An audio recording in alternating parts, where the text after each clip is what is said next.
Hello, my name is Mark Laczin. Welcome to the Introduction to Quantum Computing and Algorithms.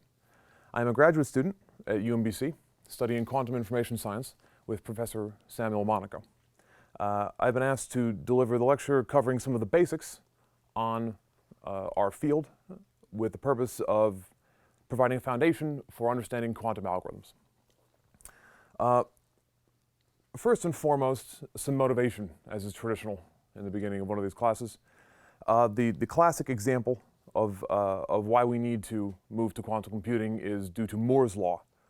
Eventually, your transistors are so small that you're subject to quantum mechanics regardless, and so people start looking for other methods of performing computations so that we can kind of push our computational power past this boundary. Companies like Intel and AMD have been doing a pretty good job of pushing it regardless. They've got all manner of systems in place to help mitigate these things. They keep talking about the 8 nanometer barrier and the 7 nanometer barrier and so on and so forth. They keep pushing it, but eventually physics will win that one. So the second major motivation is the notion of a quantum speedup, the possible algorithmic, the possible complexity performance improvements that a quantum computer can offer. It has been demonstrated in some sense. We're not going to go over the complexity stuff here, but there is still some argument about the overall power of a quantum computer. That being said, shortly after the paradigm of quantum computing was developed, a number of algorithms were quickly developed, which showed potential speedup, to include Shor's algorithm, Deutsch-Jozsa's algorithm, Simon's algorithm. And yeah, now my personal favorite part of this is that it offers a new expression for algorithms and protocols. Things behave a little differently in the quantum world, and you have to take that into account, but the consequence of that is you get a little bit more power, or a little different power than most people, than in previous paradigms. So, for the record, this was originally proposed in 1980 by Paul Benioff. He proposed the quantum Turing machine, and there's another type of quantum computing that gets done, which is simulations, and those are proposed in 1982 by Richard Feynman. But first, we're going to take a little step back. If you had to explain to somebody the basics of computer science, you'd probably start somewhere around here with the classical Shannon bits. They're fairly easy to understand. They can be a 0 or a 1. If you're talking to a mathematician, they'd say it's a Boolean thing. There's some stuff about F2 you could probably comment on there as well. It's very easy to deal with. You can copy them, you can delete them. You can take a look at them, measure them numerous times, which is going to become a problem in the quantum world. And it doesn't have any relation to its friends. And you could probably explain this to somebody, even somebody outside the field, pretty quickly. However, we're going to have to start in this same place, but from a very different perspective. And it turns out, by the way, that a lot of those things we went over, the ability to copy, the independence of nearby bits, we take for granted. And in fact, in some algorithms, we'll take advantage of not those properties. So now we're entering into the non-classical world of the qubit. These are not necessarily 0 or 1. We're going to see that they're actually members of a specific space, which we're going to define a little later on. They cannot be copied. This is a proof, a theorem actually we're going to go over towards the end of this lecture. They react to being measured. That is to say, if you want to find out what the contents of one is, even though it is not necessarily 0 or 1, it will become one of those, and then it is then one of those. And we'll go over that as well.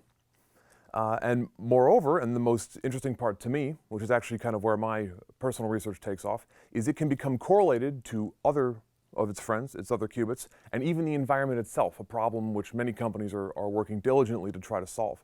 It's kind of a, well, quite finicky character. So you might ask how we know this is actually something that exists. One of the classic experiments is called the Stern-Gerlach experiment, in which a source of particles in the early 1920s, they were atoms of silver. In the late 1920s, they used hydrogen, were emitted from a source and passed through what are called Stern-Gerlach magnets and projected onto a screen. What you might expect to see, if all of the orientations, I guess the magnetic dipole moment, were randomly oriented from this source, you'd see a nice continuous distribution on the screen. However, you don't. You see exactly 2 points. And this, there are ways you can kind of explain this. However, if you take one of those points, one of the streams that's being directed towards it, and you put another Stern-Gerlach apparatus there, you're going to find that it splits it into 2 points again if you orient it in a different direction. So we have a very unusual behavior here, things that appear to be going in one of 2 directions, and then one of those directions goes in one of 2 directions. There are physics reasons for this. We're not going to go into that, but this is one of the early indications that these quantities, which they called then spin, were quantized. And so the classic example are the fermions, the spin 1/2 particles. It's possible in physics to actually have particles with other fractional spins, but I don't think we've actually ever found one. The math supports it, though. There are spin 1 particles, force carriers, and there's even the Higgs boson is spin 0. It's a scalar boson. We're only going to be worried about spin 1/2 particles because they map naturally to the notions you see here, spin up being 1 and spin down being 0. I've included at the bottom here an unusual notation which we'll go over in a little bit, but it's good to get exposed to it quickly. It's called Dirac notation, and more will be explained on that in a little bit. The other classic example, which is one you can, which is part of the kind of first exposure to quantum mechanics, are the polarization of a photon, where you can have them be left or right circularly polarized, horizontally or vertically linearly polarized. And the classic example of 2 diffusion gratings, which look like they should allow nothing through, when inserting a third one, all of a sudden you see the photons come through. This is again because they are being measured and being cast into one of the states, part of the component of which goes through the second grating. But this is not a YouTube video, so we're going to get straight into the math. The state space of a quantum system is called a Hilbert space. It's a vector space over the complex numbers with an inner product defined by these brackets. And it has a couple of properties which are very useful for us. The first one is that the inner product is conjugate symmetric. If you take the conjugate of the inner product, you end up with the inner product with the 2 arguments swapped. The second property shows that it is linear in its first argument. The third says that it's positive definite, and what this really means is that this value, the inner product, is only 0 when, in this case, u is 0, and for all other values, it's greater than 0. The fourth parameter here is that all Cauchy sequences in the Hilbert space, or the limits of all Cauchy sequences in the space, are also in the space. This is not necessarily important for us today, but it is, for completeness, I've included it. And again, with that notation I was talking about earlier, the elements are vectors called kets, and they are denoted in what's called the Dirac notation by a ket with a label inside. Now, this label is not necessarily a mathematical object. They are useful for identifying kets, but you do not really do algebra within them. And yes, the state space of one of these systems is one of those kets. All right, so now we know where qubits live. It might be helpful to know what a qubit is. In our formalism, a qubit is a ket in a 2-dimensional Hilbert space. And because the Hilbert space is a vector space, it comes with a basis. We're going to, because we are computer scientists, choose the basis of 0 and 1. We choose them to be orthonormal, not just orthogonal, because we are going to be normalizing all of our states, and we can do this because the global phase is meaningless in a quantum mechanical system. This will help us out a little later on. It is possible, by the way, to have kind of higher level qubits. You can have qtrits and so on and so forth, all the way up to qdits, where you can have as many levels in your system as you want. But again, for the ease of use of 0 and 1, we choose qubits. In the next section, we're going to talk about some of the properties of qubits to include superposition, how they can be represented as vectors over the complex numbers, and some more math involving the tensor product. So, the first and one of the more famous properties of qubits is qubit superposition. As these are vectors, we can add and multiply and subtract and do all sorts of fun things with them. And consequently, our qubits can be in superpositions of those basis elements. For example, here is the very general form, where a state ket psi is simply alpha 0 times the ket 0 plus alpha 1 times ket 1, where alpha 0 and 1 are any complex number you can think of. Again, we can normalize them, and if you see down here, we do have kind of the requirement that the squares of their magnitudes summed equals 1. This is because later on we'll find out this is related to measurement, and, well, the state of the system has got to be somewhere. But the consequence of this is that qubits can be simultaneously 0 and 1. This is the whole idea of the cat alive and dead at the same time. The mystery is there. We'll leave the philosophizing to the philosophers, however. It's worth noting that most states are superpositions. In fact, for a given system, even you can see here, there's only really 2 cases where the state is in a non-superposed state, and that is when either one of those is 0, and the other one is exactly 1. So now we have to deal with another weird thing, and that is measurement. We're going to go a little bit more into this later on, but it is one of the caveats we have when dealing with qubits. And that is that when we do measure it, it will collapse, as I said earlier, onto one of the basis states with probabilities in accordance with the square of the magnitudes of the probability amplitudes. That is to say, no matter what the state of the system, after measurement, it will be in one of the states, and you cannot go back from that. This stands in contrast to later on when we learn about how the system evolves, in which case you can always go back. This is kind of a final thing for the state. Yeah. Oh, and for completeness, probability amplitudes is the terminology we use here because they are not exactly the probabilities. You must manipulate them to get the actual distribution. So let's add some more concreteness to this. Letting H be a two-dimensional Hilbert space with the aforementioned orthonormal basis, you can simply think of these things as column vectors. And if you think about this in kind of a plane in your head, it makes sense. You've got 1 over here and 0 over here, however you want to arrange them. And so the general form of these states is simply a column vector with A and B.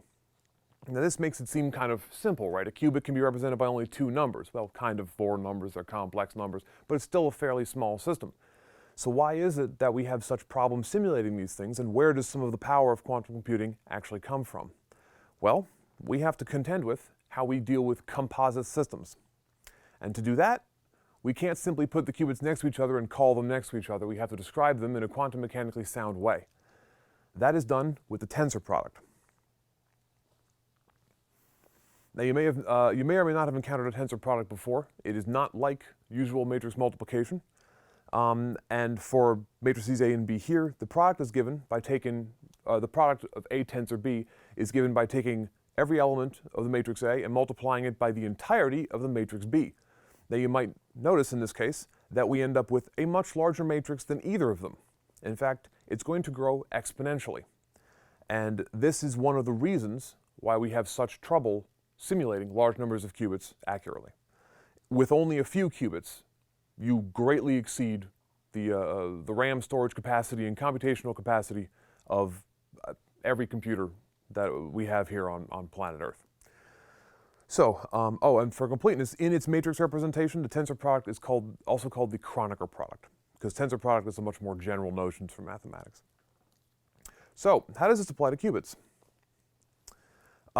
We can consider a multi-qubit system using this tensor product, and for example, we can take qubits 1 and 0, we can perform their tensor product, and you end up with this larger column matrix here. Again, this will grow exponentially. So 2 qubits will give you 4, 3 qubits will give you 8, 16, and so on and so forth.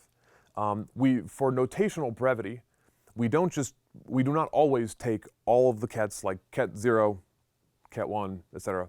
We will combine them, because again, it's a label, not necessarily a mathematical object. And there's a shorter notation where you simply include the bit string, in our case, as in one of the kets. So you may notice here that ket 1, 0 corresponds to this column matrix with exactly 1 bit set down in the 3rd position. This makes us wonder if we can't make an integer representation out of these things. And as you can see here, the label 1, 0 corresponds to the integer 2 in binary. And if you were to go back and look at this, counting from 0, because we're computer scientists, you would see 0, 1, 2 is exactly where that bit is set down there.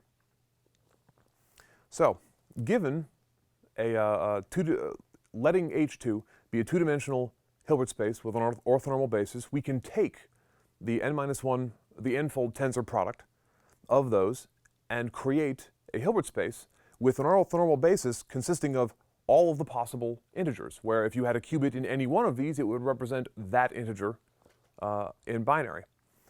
And this lets us talk about these elements as such. And this is where now you can see where the algorithms part is going to come in. We're going to start pushing these things around and we're going to see how it happens.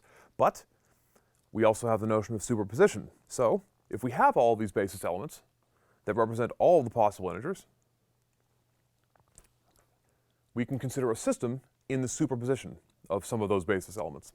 So if we have a system where we have a whole bunch of kets in the equal superposition of 0 and 1, and we have all of those, their tensor product of all of them, in a single system, you can do the math here, and you can see that this is actually equal to the sum of all of the, the sum of the basis states of all of the possible integers. That is to say, a qubit in this state and in this kind of n-fold tensor product Hilbert space represents all of the possible n-bit binary numbers. This is where the whole notion of massive parallelism comes from, allowing us to execute a function on potentially every possible input or output or however you on a single system at once. However, this comes with a cost. If you remember the probability amplitudes, actually we should go back here and look at this. The probability amplitudes are all equal here, meaning even if you evolve the system, you do whatever you want, if you don't do it carefully, you pretty much you will sample randomly from all of those possible things. So even if you've got the right answer somewhere in the space, the odds are going to read it very low. And in fact, the goal of most quantum algorithms is to kind of push around these probabilities to increase the probability that you will read the correct answer. And that's pretty much the hardest part of this course, is wrapping your head around how those algorithms will achieve that. In the next section, we're going to talk about how we evolve the system and how it follows a couple rules, and how we can use that to evolve larger systems, and a little bit about why these systems, the evolution is as it is. So, I mentioned earlier that there is a kind of an inherent reversibility to these computations before measurement, and that is enforced by the notion of unitary transformations. We're going to go into a little bit about why these need to be unitary in a few minutes, but for the time being, it suffices that a quantum system, or a qubit in our case, evolves according to a unitary transformation. Now, any of you who are familiar with category theory may realize that at this point we've pretty much constructed the category FD Hilb, but we're not going to get too much into that. And in particular, these transformations are interesting not just because they're invertible, but because they are always invertible by their conjugate transpose. And that means that you can take the complex conjugate and then the transpose of any one of the operators and find its inverse element. This is actually useful for proofs as well, because you can always take an identity operator and put it somewhere and then expand it into a transformation, any one you want, and its conjugate transpose. Yes, oh, and for completeness, I should mention that I here denotes the identity. So,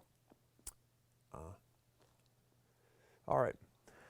Now, of course, this is when we want to evolve multiple qubits, because in order to combine qubits, we have to have them be we have to take the tensor product if we want to consider them as a unified system.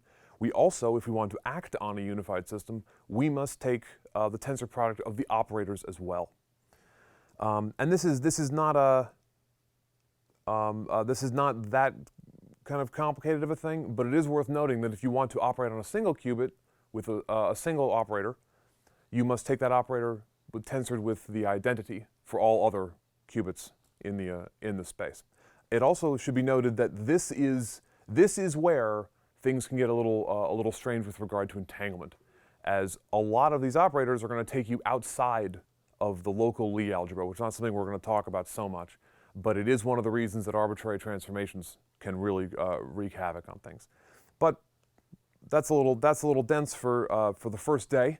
So what are some of the simple and classical, not classical, classic operators that are used in quantum computing? The first and foremost one is the Hadamard transform.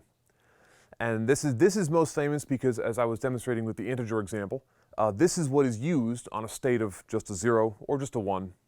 The output's a little different, but just a 0 to produce an equal superposition. And this is, for the record, this H here that I'm using is not the Hamiltonian from the Schrodinger equation. Don't confuse them. You can view this, if you like math, as a discrete two-point Fourier transform. Another very useful gate is the NOT gate, denoted by X because it corresponds to rotation about the, or it corresponds to the Pauli X operator. And of course, in action, it simply flips the qubit. We can give an example of taking the tensor product of both of these, and it behaves just as the tensor product discussed earlier. You take you can move all your factors out at the front, and take all of your, it's your usual multiplication of 1 times this and 1 times this and so on and so forth. And of course, it acts as we may expect. If we operate on a 2-0 ket system with it, we will put the first ket into an equal superposition, and we will flip the second, which is exactly what you see here. Now we have to talk about kind of why it must be unitary. And we're not going to go into too much quantum mechanics, but I am going to show you the famous equation. Here it is. This is the time-dependent Schrodinger equation. This is the H. I put a little bar over it that I seem to have forgotten in the second line there, and that is the Hamiltonian. And when the Hamiltonian is constant, the system evolves according to a simple unitary transformation. Now, with time-dependent Hamiltonians, things get a little bit more complicated. We're not going to go into that now. But you can take Schrodinger's equation and apply Wigner's theorem, and you find out that this evolution must be unitary, up to measurement.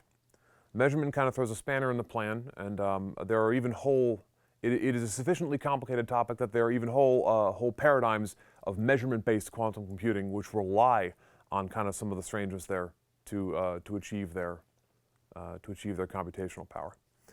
So I think the first bizarre result, because we've talked about strange properties like superposition and measurement, but the first interesting result that really makes this difficult is the famous no cloning theorem.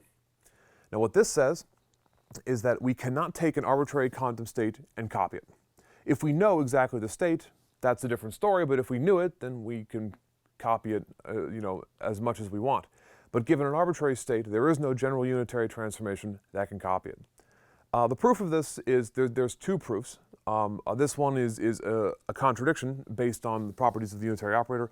And there's another one I'm going to show you here in a few minutes about the inner product. But I can just talk through this one briefly. Assuming that U is a unitary transformation, then we can kind of apply it to a 2 ket system, and we can derive the following equation here. However, because we can choose whether or not to do it, we can do it one of 2 ways. We can apply the copying first, or we can apply the copying after expanding the arbitrary form of ket psi, which we do down here, becomes the general form there. We find out that we end up with 2 different results. In fact, this one up here is not necessarily entangled, and this one right here is almost necessarily entangled, as long as alpha or beta are not 0. So because these states are not the same and not even close to being the same, we know that no such U can exist. Now what I'd like to do, because it's also illustrative, is go through the inner product variant of the proof by hand on my laptop here. All right, here is a different proof of the no cloning theorem, which will actually leverage the identity the identity trick of expanding identity into a unitary operator and its conjugate transpose. So, phi and psi be arbitrary quantum states and letting u be a unitary operator which copies the state in the first register into the state of the second register, as you see here, while incurring this, this phase, we have the following. The inner product of our two states we're interested in times the inner product of the receiving registers of those states can be expanded here. Now here you can see where we've taken an identity operator in the middle and expanded it into our copying operator. And some more algebraic manipulations reveal that we have a phase again, and we have the inner product of the two states squared. However, for normalization reasons, the magnitude of this squared has to be equal to its magnitude here. Consequently, by the Cauchy-Schwarz inequality, we have that phi must equal a phase factor of psi, or that they are orthogonal. However, this puts a restriction on what they can be, and we chose them to be arbitrary. Consequently, this unitary operator, regardless of what it is, cannot help us copy one state into, cannot help us copy an arbitrary state into another register. So, it's worth noting here that the requirement of unitarity implies that all of these computations are reversible up to measurement. So that lends, of course, the obvious question of what exactly is measurement. We're going to go a little bit more into it later, but for now we're going to give just a couple of examples, and we're going to encounter some of the strangest parts of quantum mechanics. So first of all, when a measurement is made, the results are determined by the probability amplitudes. If you are in a single, if your state is one of the basis skets, then you're going to get a 1 with 100% probability. When it's in a superposition, you're going to get it the same state. You'll measure it, you'll get a 0 or a 1 50% of the time. And of course, if you have arbitrary complex numbers, because we can do that, the probability you'll read an A or a B upon measurement is related to those probability amplitudes. There is no way to completely control the outcome of measurement, and that's very important for algorithms later on. Yeah, so there is one thing that's weird about this, though. Oh, I should mention before we go on, it's not just that you read A or B with those probabilities, but it is that the state is now in those states. So it is now in ket A. Your machine, whatever it is, has given you A as its measurement, and the state of the system is now in state ket A. All right, so now I'll consider the following system. It's a composite system, and it looks a little strange, doesn't it? We only have two kets, and we're going to read this one or this one after measurement 50% of the time or 50% of the time. But the problem is they are perfectly anti-correlated. No matter what we read in the first register, we're going to read the opposite in the second. But if those measurements are probabilistically determined, then we have what Einstein called spooky action at a distance. This spooky action at a distance is called entanglement. It is highly counterintuitive. This is actually part of where my personal research takes off. It has connections to some of the other weird effects like no cloning. For the category theorists in the audience, this amounts to the non-existence of a natural diagonal. And it was highly opposed when people first started discovering these effects. In particular by Einstein, Podolsky, and Rosen, who actually called on states like these, which we now call EPR pairs for their names. And they created an argument which objected this, or tried to show that quantum mechanics was incomplete. Well, it turns out that part of their argument made an assumption about something called local realism.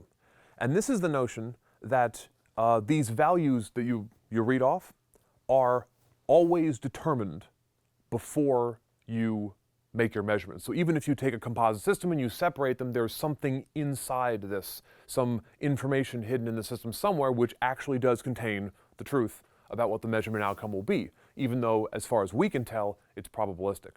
Their whole idea was quantum mechanics was incomplete and there's simply more parameters or something we should account for which would explain these activities, or these unusual effects. However, in 1964, John Bell produced a very clever proof that this was not the case. In fact, his proof leans on assuming local realism, deriving inequalities, now called Bell inequalities, from that, and then showing that those inequalities are violated. He does so in a very general manner. I would encourage anyone who's interested to go check out the paper. It's not particularly difficult, and it's actually quite illustrative. As intriguing as this is, though, we are not going to cover it in significant depth in this course. In the next segment, we're going to talk about Dirac notation, and after we get through the outer product and Dirac notation, we're going to talk about a few more details on measurement, followed by wrapping up for the day. It should be noted that although Bell proposed the method for distinguishing between the local variable, local realism, hidden variable theories in 1964, it wasn't until Alain Aspect's experiments in 1980 through 1982 was it actually first demonstrated, thus kind of verifying John Bell's idea and putting the final nail in the coffin for the EPR objection. So, on to Dirac notation. We've been using these for a little while now, and I've been calling them kets. These here on the left are kets. But this notation is actually very useful. We're going to use it in constructing measurement operators here in a little bit. But it is called bra-ket notation. This being a ket and that being a bra, the relationship between them is that it's the conjugate transpose. And since these kets are column vectors, you might suspect correctly that the bras are row vectors of the conjugate transpose. Of course, the joke here being that the inner product is what results when a ket meets a bra. And here's just an example of that, that expanded. This is true, of course, for states, but it's also true, well, for anything in quantum mechanics. And you can organize them in the other direction, which we then call an outer product when a ket meets a bra. A very valuable application of this is in the construction of observables. Now, we're not going to go into too much of what of how these work, because we're generally going to be acting on the simplest observables. We're measuring in what's called the computational basis. We get 0 and 1. We don't worry about it. But it's worth mentioning how they're actually constructed. An observable is a Hermitian operator, and we can construct projectors in this here P sub m, which project onto each eigenspace of the observable. This is why we have this kind of, they project onto the subsystem after your measurement. This is why the collapse, so to speak. This is also called, if you're constructing an observable, which you would use to make a measurement, this right here is called the spectral decomposition. Yeah, so let's just briefly go over projective measurements. And these are the ones what we're going to be using the vast bulk of, and they're pretty easy to construct. You simply have, we're taking our computational basis, our orthonormal bases of 0 and 1, and the two projectors we're really concerned with are simply the outer products of ket 0, bra 0, ket 1, and bra 1. We can calculate the probability of measuring a particular eigenvalue given a state by taking that projector and nesting it in the bra and the ket of our state. And if you take a look at that, what you're really going to see is, guess what we have? There you go, simply the multiplication of two different inner products. And so we've been talking about how we have probability amplitudes and all, and we've associated them with these kind of states. They sit outside the front, but we can derive them directly from this instead, and that's actually how you would do it in a more advanced context. And so for an arbitrary state and just the P0 projector, the outer product, you place the outer product inside the state after making sure that you've taken the conjugate transpose of the state, because these are the kets over here, as we have, they're pointing like this. We have to take the conjugate transpose of it and put them over here, and now they're pointing off to the left. Then you perform the requisite arithmetic, and you find out that you end up with conjugate alpha times bra 0, ket 0, which is going to be 1, because that's how the inner product works. And that, of course, gives us our probability amplitudes we've been talking about. So, it's also worth noting that if you were to take, because these are orthogonal, orthonormal basis vectors, if you were to take bra 1 K 0, it's going to be 0. So those projectors like that effectively don't exist. So to summarize what I've gone over today, kind of quickly, qubits are column vectors known as kets in a Hilbert space. Because they are vectors, we can combine them, and this results in the phenomenon of superposition. However, in order to consider composite systems of qubits, and in order to evolve them, we must do so using the tensor product, which is where we end up with such large numbers of variables required to describe the system, a great many parameters. However, in order to evolve a system, we can take the same tensor product with the unitary operators, and it is definitely worth noting that these operations, these unitary transformations, are necessarily reversible. And what that means is that if you have your system in the beginning, and you evolve it using whatever unitary operators you want, all the way to the point right before measurement, then you can take the conjugate transpose of the whole thing and run the system all the way back to the beginning, to the first state you started in. And this means that information is, up until measurement, information is not really destroyed. Due to Landauer's principle, this has some pretty big impacts in the engineering of these with regard to heat dissipation. Another important thing that I went through the proof of is the no cloning theorem. We cannot copy qubits, and this makes things a little difficult for us sometimes.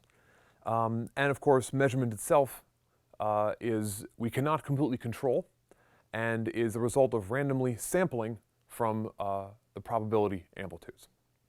These principles form the foundation of what is to come.